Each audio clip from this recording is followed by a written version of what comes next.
Hey everybody, it's David Art Becker here with BeckerArt, and today I'm here to show you a little tip on how to create soft edges in your watercolor. This is so important with watercolor, is to learn how to control the pigment to the water ratio and get a soft edge. It basically controls all the watercolor, and it also gives you a soft edge. And there's basically only like 2 or 3 ways of getting this to happen, and that's what we're here today to show you. And so here is I'm going to use a rough sheet of paper. And even on a rough sheet of paper, it doesn't matter what kind of paper you do this on, it all works. I don't care if it's on Yupo, it's really slick, it'll still work. And so basically there's only 2 ways of applying this paint to this surface. One is wet and one is on dry. If you're doing it on dry, you're going to get a hard edge. It's just obvious, you're going to get a hard edge. So let's just do that to show you. So here we're going to take a little bit of alizarin, and if I do it on a dry surface, and since this is a cold press, you can see you're going to pick up the texture, but you're going to get a hard edge, basically, is what you're getting. And it all depends on how much pigment you have in there, and how much water, and how far it'll bleed. If I put a really thick amount, it'll get darker, but it gets a little bit harder, and it doesn't get as much of the texture. Now, if I want to get a soft edge, I can put down water first. So if I put down water first, I'm just going to put some water here, and there's a couple different ways of putting the water down, too. One is with the brush, and one now is with this new sprayer that I was showing you guys before. I'm going to put a little bit right down the middle here. And so what I'm going to do is show you to create a soft edge and control that edge. Use a lot of pigment in your brush. Don't put as much water in there. And then let the pigment bleed on its own. That's a soft edge now, where this is a hard edge on dry, soft edge, soft. And with that, it creates a lost edge. You know, it's like losing the edges. It's getting soft edges, blurry. Any parts of your painting that are blurry, that's how you would do that. Now down here where I sprayed it with the mister, that I can use not as much pigment and it'll still give me a soft edge.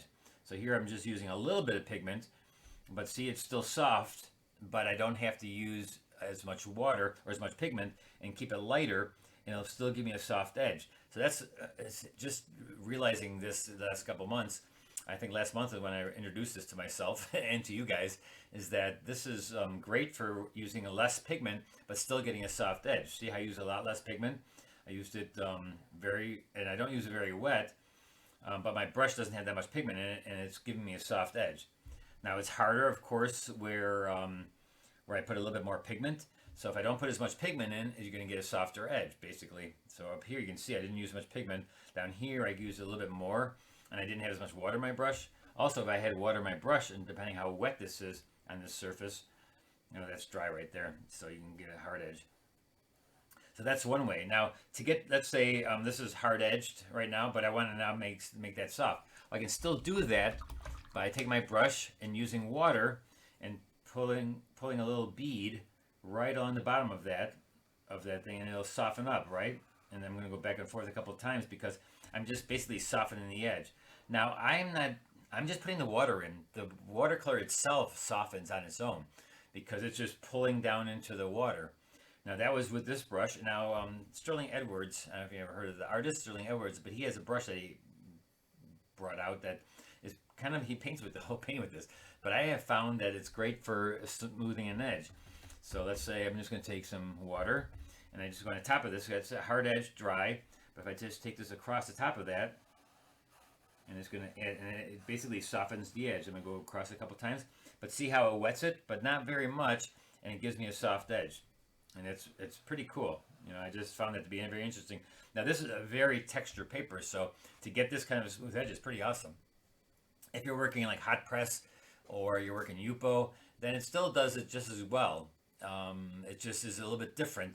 That here you're going to get a little bit more texture. You can see where it's dry, and less texture where it's wet. You know, and then it's actually depending on the paper too, how much it absorbs.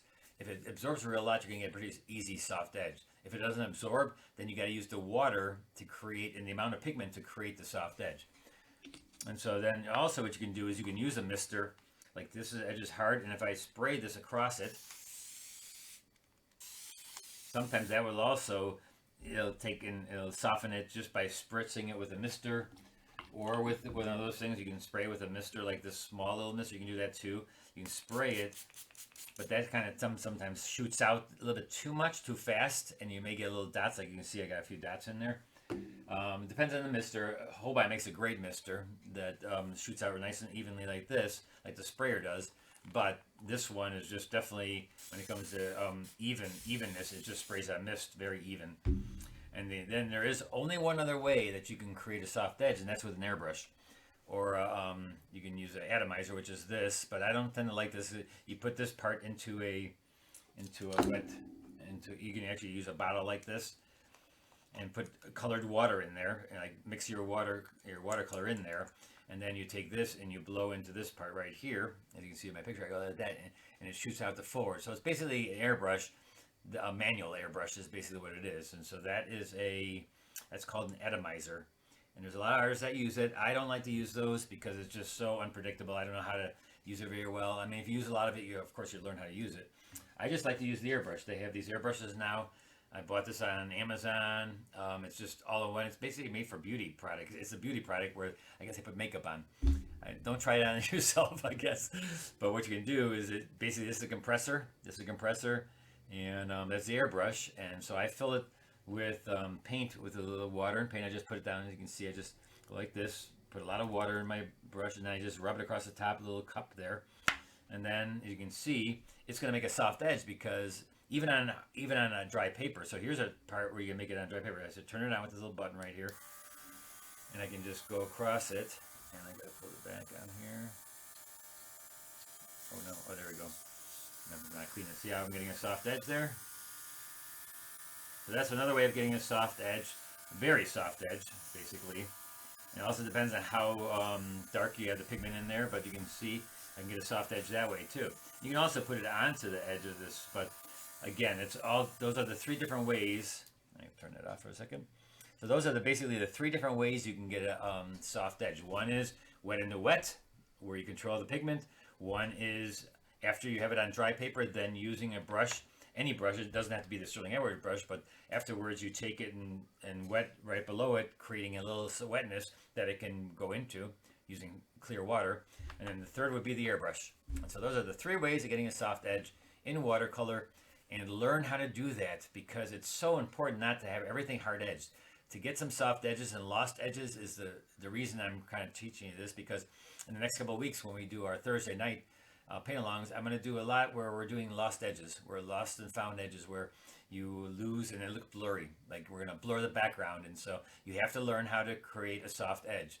And it's probably one of the hardest things to do, but once you learn how to make a soft edge, you'll have no problems with anything else, because really that's the hardest, is getting the soft edge and creating it and also making it be the shape that you want it to be. All right, so we'll see you on Thursday night for the paint-alongs. And if you don't know what we paint along, get my newsletter. Go to BeckerArt.net and pick up the painting that we're going to be doing that Thursday night, 6 p.m. Central Standard Time. All right, so until next time, thanks a lot for watching, and we'll talk to you soon. Bye-bye.